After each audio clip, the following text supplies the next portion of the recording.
Jeff, obviously you're going to need players to step up with what's been going on. Something that I remembered early on in the season about Femi was I asked X, what it was like kind of mentoring him, and he said he didn't really need a mentor because he's been taking a lot of initiative on his own. Can you talk about what Femi has done to give you confidence in everything that you've seen him taking on this thing as a freshman? Yeah, well, everyone needs a mentor, especially a freshman. And he's had mentors on this team, Justin, some of the other guys, us as a coaching staff. And he's done some really good things for us this year. We feel like he's ready to step up into a bigger role. He's had to do that at times this year, and when he's had to do it, he's done a good job.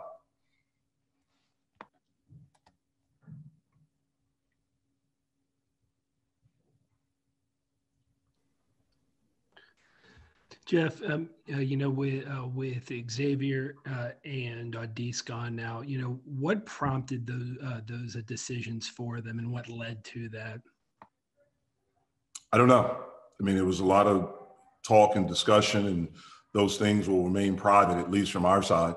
But everyone felt like it was in the best interest of everyone, our program, for those guys individually, for them to move on. Jeff, you spend weeks and months recruiting guys and developing relationships with guys, getting to know them, getting to like them. And then you spend another couple of years developing them on the basketball court. How hard is it for you then as a coach to let go? It's tough, but, things like this happen. Nothing surprises me anymore. Nothing surprises me anymore in college athletics, especially college basketball. And, Jerry, you're right. You do spend time recruiting and developing relationships, and then you do spend time coaching, mentoring, trying to help them develop both on and off the court. And sometimes when situations like this happen, it can be a gut punch, but, you got to move on. That's the bottom line. You have to move on to the next thing, and that's what we're doing. Jeff, do you feel like some of the things that eventually caused this, mutual separation is the way it was termed, were also some of the causes of some of the inconsistencies this team showed on the court throughout the season? Could be. Not one or two people are to blame. We're all, to be held accountable for that. But, look, we weren't winning. That's the bottom line. And, I've said this over and over. I think this year has been such a tough year for everyone with everything that's going on. And when you look around the country, there are a lot of decisions being made. There are, a lot of things happening in college athletics, in college basketball. That's the sport that's going on right now. And, I've said it over and over. I hope these kids aren't judged right now because of some decisions that are made. And, we wish them the best, the absolute best. Coach, I know the season isn't, I know the season isn't over, but would you call this one of the most trying years you've had in coaching? I would. All of them are trying. Look, I've been through a lot in coaching. And, I went through a year and a half, my last year and a half at Oklahoma, that was brutal. And it was very, very difficult. And I spent the last year there knowing I was going to get fired at the end of the year. And so for me, individually, me personally, does this affect? Yeah, it affects me. But I've lived through maybe the worst thing I would say I've lived through the thing that I feared the most back when I first started, which was being fired. So I've had bad articles written about me. I've had people saying I don't know what I'm doing. I've had a fan base saying that. So none of that stuff affects me. My job is to do the best I can for our players, for our program, and to try to put us in the best position possible as a program to move forward and to try to accomplish what we want to accomplish. I feel very confident that we're on the right path of doing that. It may not look like it right now, but I feel very confident in what we're doing. And I feel very confident in the guys that we have in our program. And I feel very confident about the future of our program. Jeff, with the players leaving when they did with the 3 games left, I guess why now? I don't Oh, it was just the best decision for everyone right now. Jeff, were they facing any kind of a disciplinary action or any suspensions? No, nothing disciplinary. No, not at all. Jeff, you've talked about, adversity and going from adversity a lot this season, and with everything that's attacked on top of it, of the guys that you're working with now to grow to, through the end of this year and going forward, what were some of the ways you're challenging you guys? Like, hey, these things have happened, but you still got to show up on Sunday, and we got a lot of work to do. Well, we got to show up every day. That's one of the things in our program that we talk about. You got to show up every day. You have to show up with the right mindset. For me, I look at it, there's a lot of season left. There are opportunities left for us to do some really good things, and let's seize that. I've sensed a sense of excitement. Our practices have been upbeat. They've been good. They've been spirited, and I think we've gotten better. And so that's what we're concentrating on. What I told my team, yesterday was that, I throughout my 46 years, two things that I've learned are people love a great comeback. When you see, like in this country, you like to see people fall. That's what happens. But then you love to see a great comeback.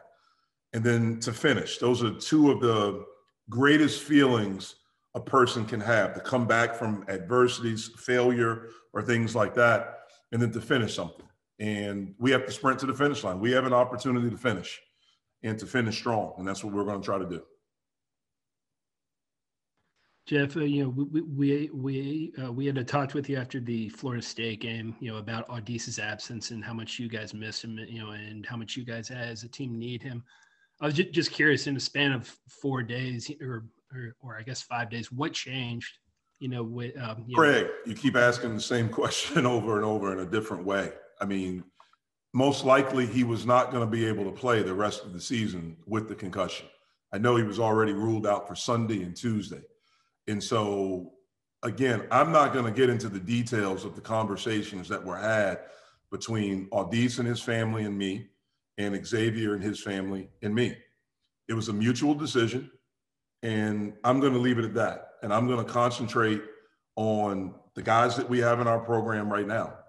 And so I'm not going to get into what changed from when we played Florida State on Saturday until 4 days later when this decision was made.